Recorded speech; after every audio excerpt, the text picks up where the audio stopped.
Hello, in this video we will show you what might be one of the causes if you have a problem with your coolant pump motor on your Volkswagen Passat 7. One of the causes might be a blown fuse or a relay. In this video we're going to show you the location of the fuses and the relays for the coolant pump motor.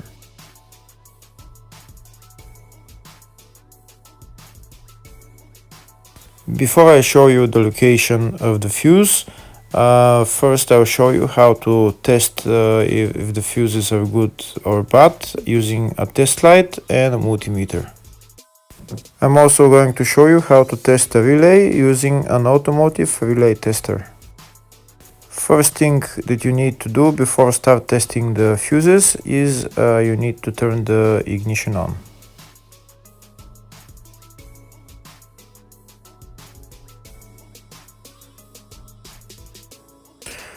Next we'll get a test light and we'll start testing. We have to attach this end of the cable somewhere on ground, either on battery negative or somewhere on chassis ground. In my case the battery is next to the fuse box, so I'm going to put this side of the cable on battery negative and I'll start testing the fuses. On the fuses there is two pins on top that we need to touch with the test light, and if they light, if both of them light, that means the fuse is good. If only one of the pins on the fuse light, that means the fuse is blown. Here we can see where the two pins on the fuses are, just before the 30 and after the 30 on this fuse and on the other fuses as well. So now we start touching the two pins on each fuse, and if the two pins light, that means the fuse is good. If one of them doesn't light, fuse is blown. If the video is useful, please like and comment on the video and subscribe to the channel to see more videos like this.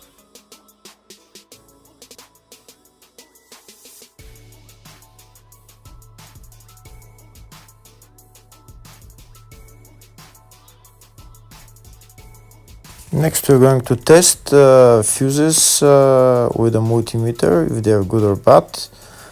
This is what the fuse looks like, and this is the contact in the middle that connects to the two pins. If the contact is connected, that means the fuse is good. If it's burnt, that means there is an open circuit on the fuse and fuse is blown. So in order to check the fuses, we need to measure their resistance. So we turn the multimeter on to 20k ohms and we'll start measuring. When measuring the resistance of the fuses, the resistance has to be very close to zero. First we'll check the resistance of the two cables. It has to be zero as well. And now we'll start testing the fuses. If it shows something close to zero, fuse is good. If it doesn't show anything, that means fuse is blown off. If it shows a lot of resistance, also fuse is not good. The first one showed 0, the second one also shows 0 ohms, the third one shows 0 ohms, and the fourth one shows open circuit. It doesn't show any ohms, nothing is changing. That means this fuse is blown. Now we see what the condition of the fuse is visually. We can see that the contact in the middle is not connected to the two pins, so that's why it doesn't show any resistance, because it's an open circuit. So we'll measure the fuses again just to be sure. This one shows OL, which means open circuit. This one is 0 ohms, that means fuse is good. This one also 0, and this one is also 0.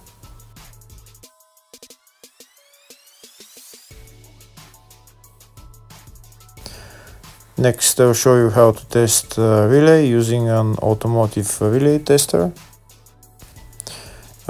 This is a tester for 4-pin or 5-pin relay.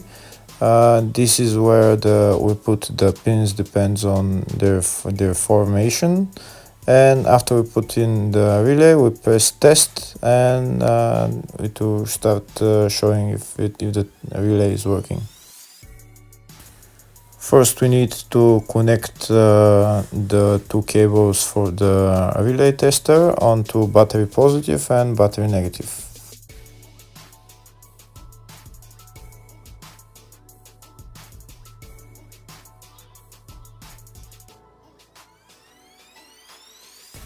Next, we get a relay. We can see that it's a 4-pin relay, so we'll put it where it's going to sit, just in the top right hand corner, and put it on 4-pin, and then we'll press the button test. When we press the button test, if the light goes flashing green, that means the relay is working. If it goes red, that means the relay is not working. In our case, it's flashing green, so that means that the relay is good.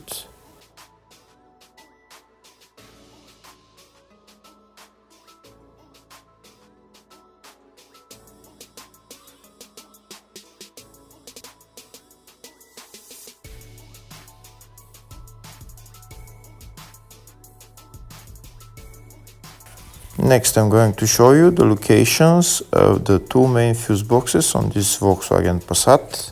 One of them is in the engine bay next to the battery.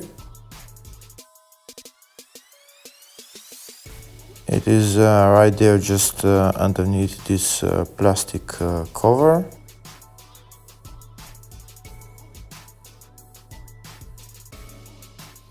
On this car, there is two types of fuse boxes in the engine bay. This is one type, and the other one I'll show you on the fuse box diagram.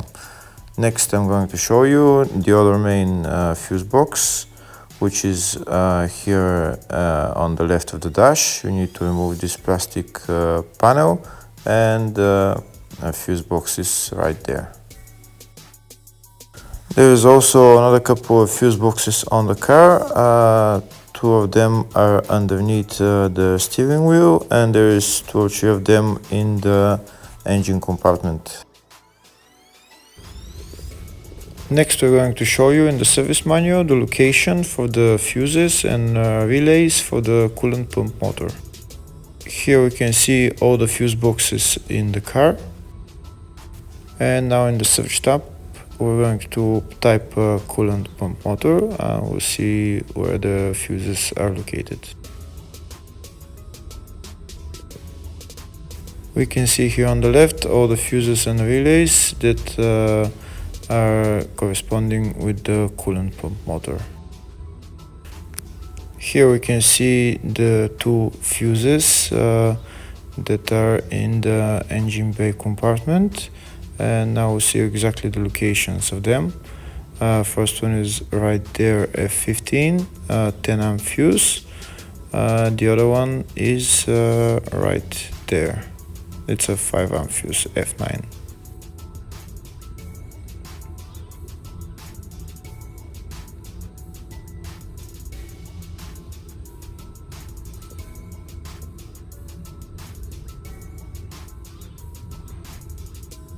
The next fuse that we can see in the search tab is again in the engine bay, but it's in type 2 fuse box, which is on some cars, and the fuse is right there.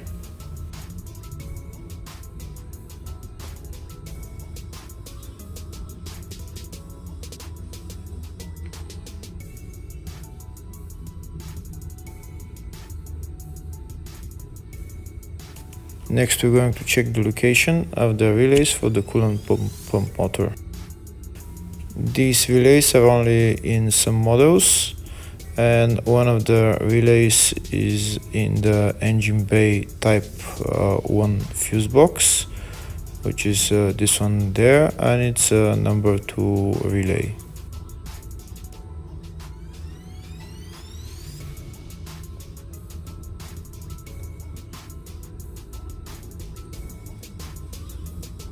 The second relay, which is again only in some models, is in the fascia just underneath the steering wheel. It's number 4 relay, which is right there.